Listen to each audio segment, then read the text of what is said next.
జోగులాంబ గద్వాల జిల్లాలో ఉన్నటువంటి పరిస్థితులు చాలా ఆందోళనకరంగా ఉన్నటువంటి నేపథ్యంలో ఈ వీడియో ద్వారా జిల్లా ప్రజలకు కొన్ని వాస్తవ విషయాలను వివరించాలనే ఉద్దేశంతో బాధ్యత గల పౌరులుగా, వ్యక్తులుగా, సంస్థలుగా మనం అందరం కూడా ముక్త ఖండంతో ఈ విషయాల్ని ఖండిస్తూ వీటిని అరికట్టుటకై మనం అందరం కూడా చేయి కలపాల్సిన పరిస్థితి ఉన్నది.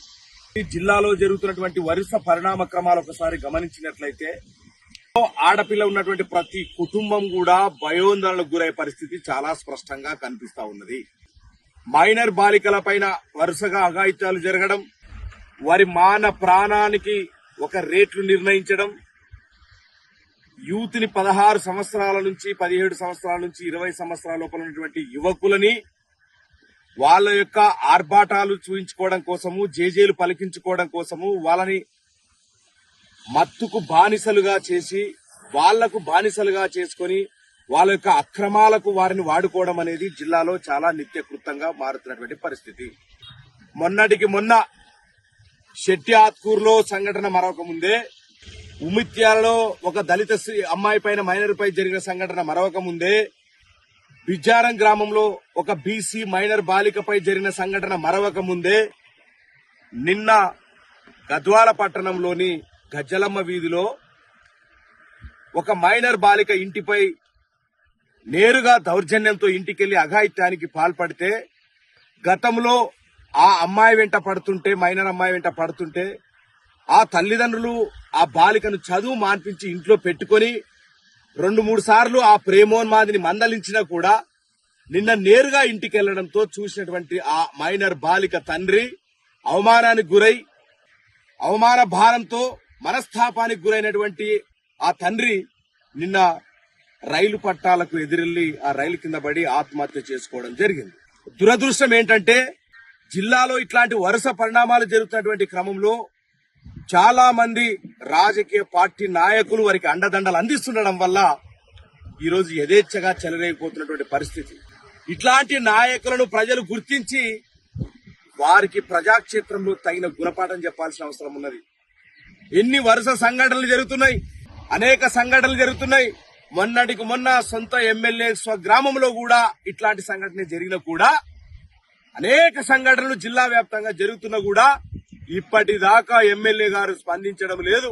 ప్రతిపక్ష పార్టీ నాయకులైనటువంటి ప్రధాన ప్రతిపక్ష పార్టీ నాయకులు మాట్లాడడం లేదు. బీసీ నాయకులు అని చెప్పుకుంటున్నటువంటి వాళ్ళు మాట్లాడడం లేదు. చాలా మంది మాట్లాడకుండా ఎందుకు నోటికి తాళం వేసుకున్నారో ఒకసారి చెప్పాల్సిన అవసరం ఉన్నది. ఏం జరుగుతా ఉన్నది?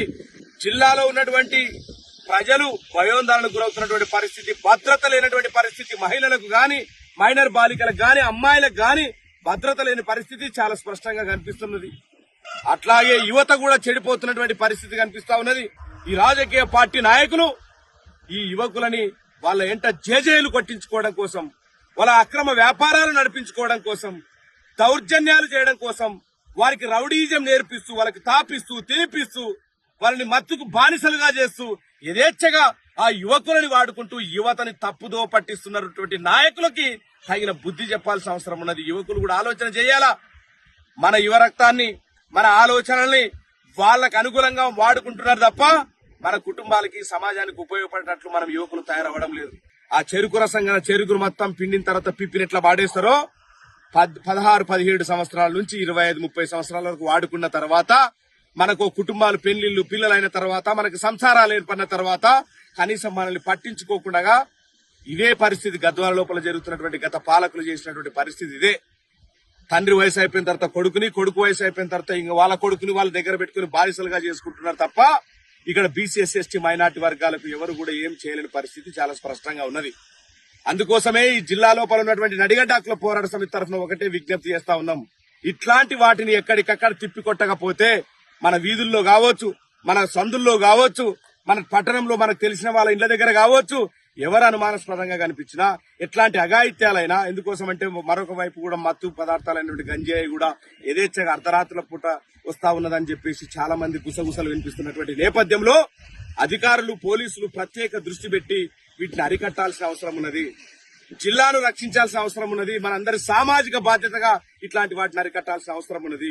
పోలీసులు కూడా ఇట్లాంటి విషయాలపైన ఎట్లాంటి రాజకీయ ఒత్తిళ్లకు తలొగ్గకుండా ఉక్కు పాదం మోపాల్సిన అవసరం ఉన్నది. వెంటనే ఎందుకోసం అంటే ఇట్లాంటి వాటిపైన గనక పంచాయతీలు చేస్తూ రేట్లు కడితే ఉంటే ఏమైతుందిలే అని చెప్పేసి నిత్యం జరుగుతూ ఉంటే దానికి రేటు కడుతుంటారు. రాజకీయ నాయకుల ప్రజల్పంతో అండదండలతో వాళ్ళ యొక్క ఎంకరేజ్మెంట్ తో ఇట్లాంటి వ్యవహారాలు సాగుతూనే ఉంటాయి. మనం ఇట్లా పంచాయతీలు చేస్తే డబ్బున్నవాడు తప్పు చేస్తాడు, దానికి రేటు కడతాడు, యువకులు చెడిపోయే అవకాశం ఉంటది. కానీ పోలీస్ అధికారులు ఇట్లాంటి వాటిపైన ఉక్కుపాదం మోపితే చట్టపరమైనటువంటి కఠిన చర్యలు తీసుకుంటే తప్పు చేయాలన్న వాడికి వెన్నులో వణుకు పుట్టేటట్లు చర్యలు తీసుకోవాల్సిన అవసరము పోలీసులకు ఉన్నది. ఒక బాధ్యతగా ఆలోచన చేయాలి, ఒక సామాజిక స్పృహతో ఆలోచన చేయాల్సిన అవసరం ఉన్నది.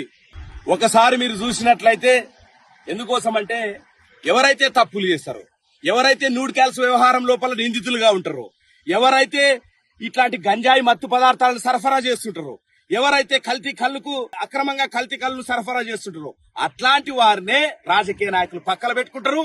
అట్లాంటి వారే రాజకీయ పార్టీ నాయకులకు బహిరంగంగా ఫ్లెక్సీలు వేస్తుంటారు. ఈ రకమైనటువంటి ఏదైతే చర్యలకు పాల్పడుతుంటారో అట్లాంటి వాళ్ళు ఫ్లెక్సీలో వెలిసిపోతుంటే సమాజానికి మనం ఏం మెసేజ్ ఇస్తున్నట్లు? ప్రజలు ఒకవైపు వాళ్ళని చీత్కరించుకుంటున్నా, హత్యలు చేసినోడు, మర్డర్లు చేసినోడు, మానభంగాలు చేసినోడు